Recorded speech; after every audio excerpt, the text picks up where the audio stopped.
BTC चुनाव आ गया है, यूपीपीएल की रणनीति क्या है इस बार चुनाव में? देखिए, ये जो चुनाव है हमारे सरकार आने के बाद ये सेकेंड चुनाव है। तो ये चुनाव में हम लोग जो उम्मीद रखा है कि 5 साल हम लोग पब्लिक के साथ, जनता के साथ बहुत सारे काम किए हैं। और ये 5 साल आज़ादी के बाद पहले 5 साल है जहाँ लोग इतना शांति से, मन से, बहुत अच्छे एक परिस्थिति में सब लोग जीने का एक अवसर मिला। पहले इस क्षेत्रों में खून खराबा होते थे, हिंसा होते थे, बहुत सारे घटनाएं होते थे, आंदोलन होते थे। लेकिन ये जो 5 साल यूपीपीएल की गवर्नमेंट यहाँ पे थे, तो उसमें जो है सब लोग ये एक परिवर्तन जो है इसको महसूस किया। तो इसीलिए ये चुनाव मुझे यही उम्मीद है कि यूपीपीएल का बहुत अच्छा रिजल्ट होगा और पब्लिक जो है वो यूपीपीएल को समझ चुके हैं। यूपीपीएल 10 साल ही हुआ है। यूपीपीएल पार्टी जो है सन 2015 में यूजी ब्रह्मा जी ने ये पार्टी को शुरू किया था और 2015 के बाद अभी इस साल 5 अगस्त में हम लोग 10वीं साल का जो है फाउंडेशन डे मनाया, कल ही मनाया था।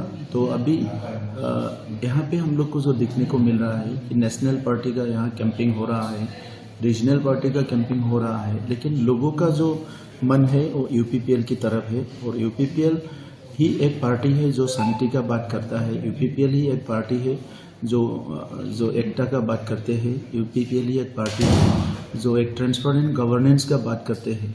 तो इसीलिए ये चुनाव हमारे लिए बहुत कठिन चुनाव नहीं है। मेरा ईश्वर से यही प्रार्थना है कि चुनाव अच्छे से हो, शांति से हो और डेमोक्रेसी यहाँ पे जो ये क्षेत्रों में इसको स्ट्रेंथन करने के लिए हमने बहुत कोशिश कर रहे थे। अभी यहाँ पे डेमोक्रेसी का बहुत एक अच्छा स्थिति है। तो इसीलिए सब लोगों को, सब समुदाय को, सब भोटार को कि सब लोग यहाँ मतदान करेंगे और खुशी से मतदान करेंगे और अच्छे से एक अच्छे परिस्थिति में ये जो चुनाव है वो हो जाएंगे। तब भारत में अभी प्रधानमंत्री जी ने जो कहा है, गृह मंत्री जी ने कहा है, इसको एक बड़ा एग्जाम्पल होगा कि एक क्षेत्र जो है हिंसा से गुजर के आए हैं, 5 साल शांति हुआ है और ये 5 साल में लोग सब समझ चुके हैं और आने वाले समय में बोडोलैंड क्षेत्र में जो है शांति और लोकतंत्र का जो वातावरण है ये ठीक से चलेगा। देखिए, आप अगर मुद्दे की बात करेंगे, मुद्दा तो बहुत मुद्दा है। ये क्षेत्र जो है काफ़ी सालों से विकास नहीं हो रहा था। यहाँ पे आंदोलन हो रहा था, हिंसा हो रहा था, आर्मी ऑपरेशन हो रहे थे, पुलिस ऑपरेशन, सीआरपीएफ ऑपरेशन हो रहे थे। तो ये लंबा एक समय था जहाँ यहाँ पे जो विकास का जो अलग अलग जो काम है ये सब नहीं हो रहे थे। तो इसीलिए ये एक बिछड़ी हुई एक क्षेत्र है। तो इसलिए 5 साल में हम लोग बहुत कोशिश किया, जितना कर पाए हम लोग ने किया है। अभी मुद्दा बोलने से एक समय था तो शांति और सुरक्षा ही एक मुद्दा था। अभी लोगों को शांति और सुरक्षा मिल गया है। तो इसीलिए आने वाले समय में एक विकास का मुद्दा यहाँ आएगा जिसको लेके हम लोग चलेंगे। और विकास के लिए जो एक मास्टर प्लान बनाना है, मिशन विजन बनाना है, ये हम लोग बना चुके हैं। यहाँ के समुदाय का एक समस्या था कि अपना परिचय, अपना जो है आइडेंटिटी को लेके जीने का, अपना भाषा संस्कृति का सुरक्षा करना, ये सब थे। लेकिन हमारी सरकार ने ये सारे समुदाय को, इनका संस्कृति, इनका भाषा, इनका परिचय, सबको ये यहाँ पे इस क्षेत्रों में जो है सुरक्षा देने के लिए हमने बहुत सारे काम किए हैं। तो इसलिए कोई ऐसा मुद्दा नहीं है जिसको ये 5 साल में हमारे सरकार ने टच नहीं किया। और ये सारे मुद्दा को हमने टच किया, इसके ऊपर काम किया। और इसीलिए ऐसा करके कोई मुद्दा नहीं है जिसको लेके चुनाव में लोग किसी हमारे खिलाफ या किसी का खिलाफ करेंगे। विषय बना हुआ है कि यूपीपीएल और बीपीएफ को मतलब एकत्रित करने का, इस पे आप मतलब क्या राय दें? देखिए, हर समुदाय में, नॉर्थ ईस्ट में खास करके इसमें अपना जो समुदाय का कोई संस्था होता है तो वो समुदाय के लिए ही काम करते हैं। तो वैसा बहुत सारी संस्था जो है बोडोलैंड में भी है।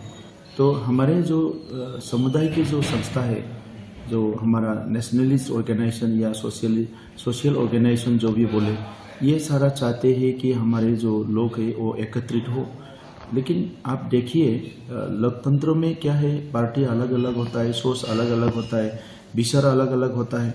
तो ऐसा परिस्थिति में सहाने के बावजूद भी काफ़ी सालों में हमने ऐसा नहीं देखा कि कोई एकता हो गया है।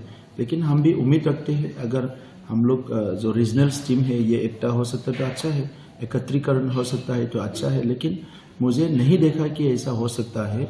हम लोग इस क्षेत्र के लिए ही फोकस करके काम कर रहे हैं।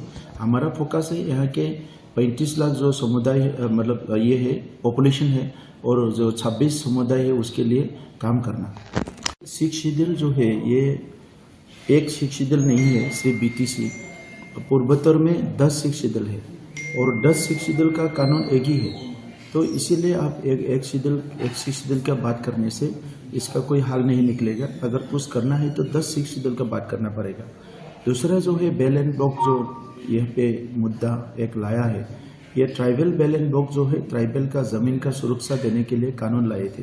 तो ये सब कानून आज का नहीं है, ये जो देश की आज़ादी के बाद ही ये सब कानून आए हैं। तो ये सारा कानून के लिए कानून के जो ये जो प्रचलन है उसके वजह से ही अभी जनजाति का लोग जो है वो सुरक्षा है, जनजाति का जो ज़मीन है वो सुरक्षा है। तो इसीलिए ये सारा बातें जो है ये पॉलिटिकल नहीं होना चाहिए, ये तो कानूनी बातें हैं।